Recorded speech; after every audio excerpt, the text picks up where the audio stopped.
Hello friends and welcome back to our channel. Friends మీరు గనుక 10వ తరగతితో ఎటువంటి ఎక్స్‌పీరియన్స్ లేకుండా సెంట్రల్ గవర్నమెంట్‌కి సంబంధించి జాబ్స్ కోసం ఎదురు చూస్తున్నట్టయితే, ఈ యొక్క నోటిఫికేషన్ అయితే ఎటువంటి పరిస్థితిలో మిస్ చేయకండి. ఖచ్చితంగా అప్లై చేయండి. ఎందుకంటే ఇది సెంట్రల్ గవర్నమెంట్ జాబ్స్, అది కూడా పర్మనెంట్ జాబ్స్. ఏం టెంపరరీ జాబ్స్ ఏం కాదు. అది ఎంటీఎస్ మల్టీ టాస్కింగ్ స్టాఫ్. మీరు అటెండర్ అంటారు. సో ఈ జాబ్ పోస్ట్‌ని మీకు ఆల్రెడీ చాలా సార్లు వినే ఉంటారు. సో ఇది ఎవరైనా అప్లై చేసుకోవచ్చు. Andhra Pradesh, Telangana male and female apply online mode మాత్రమే ఇది. సో ఆఫ్‌లైన్ అయితే ఏం పంపించాల్సిన అవసరం లేదు మీరు. సో ఈ నోటిఫికేషన్ సంబంధించి పూర్తి వివరాలు మీకు స్టెప్ బై స్టెప్ క్లియర్‌గా ఎక్స్‌ప్లెయిన్ చేస్తాను. ఎక్కడ మిస్ చేయకుండా ఎండ్ వరకు అయితే చూడండి. అలాగే ఒక చిన్న లైక్ చేయండి. ఇంక స్టార్ట్ చేద్దాం. సో టాపిక్‌లో వెళ్ళినట్టయితే నోటిఫికేషన్ పీడిఎఫ్ వచ్చేసి టెలిగ్రామ్ ఇస్తాను. ఆడ నుంచి మీరు డౌన్లోడ్ చేసుకోవచ్చు. నోటిఫికేషన్ అనేది సీఎస్ఐఆర్, అదొక సెంట్రల్ గవర్నమెంట్ సంబంధించి సంస్థ. దాని అండర్‌లో పనిచేస్తున్నటువంటి north east institute of science and technology. దీంట్లో మనకి పోస్టింగ్ అయితే ఉంటదనమాట. సో ఇది జోర్హాట్ అస్సాంలో ఉంది. సో ఇనీషియల్‌గా మీకు పోస్టింగ్ అయితే అక్కడ ఉంటుంది. తర్వాత మీకు ట్రాన్స్‌ఫర్ అవుతాయో లేదో తెలీదు. సో అది మీరు గుర్తుపెట్టుకోండి. సో నోటిఫికేషన్ ఎప్పుడొచ్చింది? లాస్ట్ డేట్ చూసుకున్నట్టయితే వచ్చిందొచ్చేసి 5థ్ మే.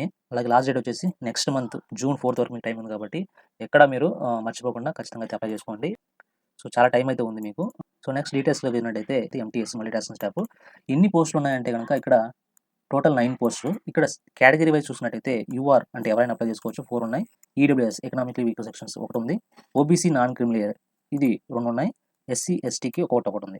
ఇంకోటేంటంటే important point, out of above 9 post 2 posts are reserved for person with benchmark disability. So 2 అయితే వీళ్ళకి రిజర్వ్ అయితే చేస్తున్నాయి ఈ యొక్క 9 పోస్టులు. ఓకేనా. తర్వాత సో నెక్స్ట్ ఎడ్యుకేషన్ క్వాలిఫికేషన్ అర్హత విద్యార్హత చూసినట్టయితే 10th పాస్ అయితే చాలు.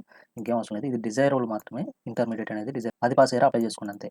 తర్వాత పే మ్యాట్రిక్స్ సాలరీ సంబంధించి చూసినట్టయితే లెవెల్ 1 ప్రకారం అనమాట. ఇది entry level 33,375 rupees. Age limit విషయానికి వచ్చినట్టయితే 25 ఇయర్స్ అప్పర్ ఏజ్ లిమిట్. అంటే 18 నుంచి 25 లోపల మీరు ఎవరైనా అప్లై చేసుకోవచ్చు. అలాగే మీకు ఏజ్ రిలాక్సేషన్ కూడా వర్తిస్తాయి.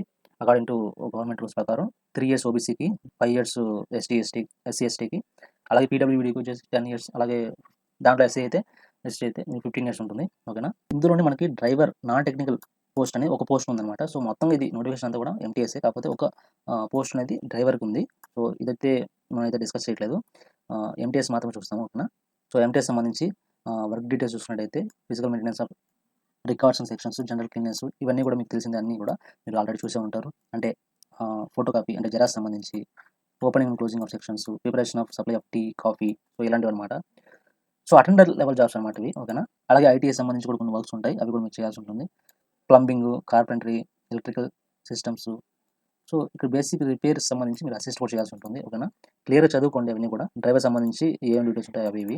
తర్వాత సో ఇక్కడ నోటిఫికేషన్ మీరు అప్లై చేసుకోవడానికి కేవలం ఇండియన్ సిటిజన్ అయి ఉంటే సరిపోతుంది. అలాగే ఎగ్జామ్ విషయాన్ని చూసినట్టయితే trade test or skill test or competitive written examination అనేది ఉంటుందన్నమాట.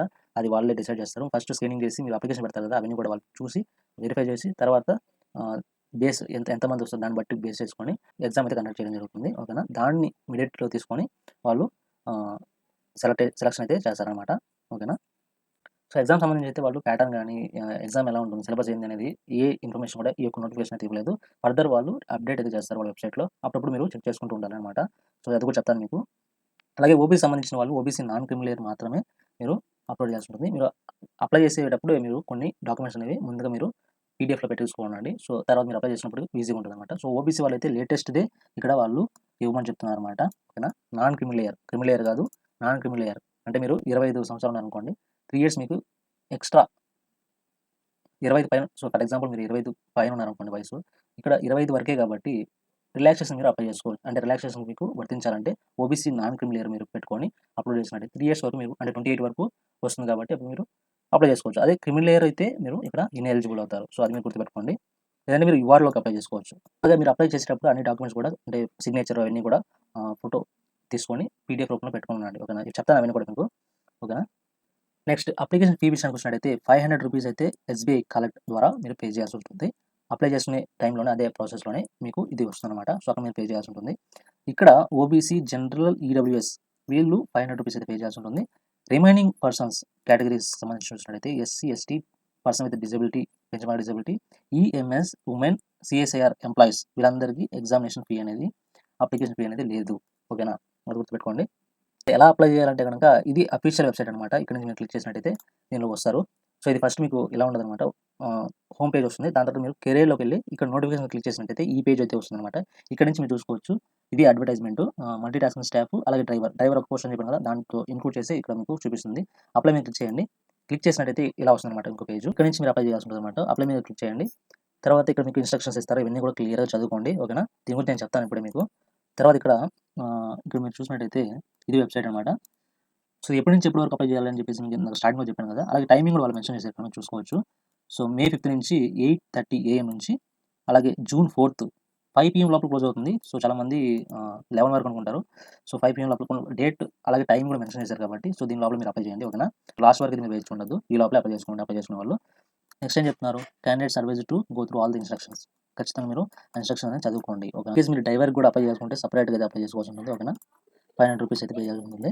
ఇన్‌స్ట్రక్షన్ వచ్చి చూడండి. ఎస్‌బీఐ కలెక్ట్‌కి వచ్చినాక ఎడ్యుకేషన్ ఇన్‌స్టిట్యూట్ తర్వాత డైరెక్ట్ సంబంధించింది. తర్వాత payment category, application fee, select post code, payment, make payment ఇదనమాట. సో, అందులోకి వెళ్ళిన తర్వాత మీరు ఫస్ట్ మీరు అకౌంట్ క్రియేట్ చేసుకోవాల్సి ఉంటుంది. క్రియేట్ చేసుకున్న తర్వాత మీరు ఈ యొక్క ప్రాసెస్ అన్ని డాక్యుమెంట్స్ అన్ని అప్లోడ్ చేసిన తర్వాత ఇలా మీకు అప్లికేషన్ సంబంధించి ఫీ పే చేస్తాను. దాని యొక్క ప్రాసెస్ ఇది. ఓకేనా? సో, ఇదనమాట మెయిన్ డీటెయిల్స్. ఇక్కడ మీరు చూసుకోవచ్చు క్లియర్‌గా వాళ్ళు there is no need to submit a hard copy of application. So, మొత్తం ఆన్‌లైన్‌లోనే ఇది ప్రాసెస్ అంతా ఉంటుంది. ఓకేనా? ఇవన్నీ చదువుకున్న తర్వాత మీరు సో, ఇక్కడ ఎక్స్ మీద టిక్ పెట్టి ప్రొసీడ్ మీద క్లిక్ చేయండి. న్యూ రిజిస్ట్రేషన్ మీద క్లిక్ చేయండి. తర్వాత ఈ విధంగా వస్తుంది. ఇక్కడ మీరు మీ డీటెయిల్స్ అన్ని ఎటువంటి తప్పులు లేకుండా అయితే క్లియర్‌గా చూసుకోండి. మీ డాక్యుమెంట్‌లో గాని చూసుకోండి. అలాగే మీరు 10థ్ బేస్ మీద మాత్రమే ఈ యొక్క డీటెయిల్స్ అన్ని కూడా ఫిల్ చేయండి. ఓకే. 10థ్ సర్టిఫికేట్ ఉంటుంది కదా! మీరు ఆ డీటెయిల్స్ అన్ని క్లియర్‌గా చూసి సో, వన్స్ మీరు ఈ యొక్క రిజిస్ట్రేషన్ కంప్లీట్ అయిన తర్వాత లాగిన్ అయ్యి ఇందాక నేను చెప్పిన విధంగా అన్ని డీటెయిల్స్ అన్ని కూడా చూసుకొని అక్కడ మీరు అప్లై చేయాల్సి ఉంటుందన్నమాట.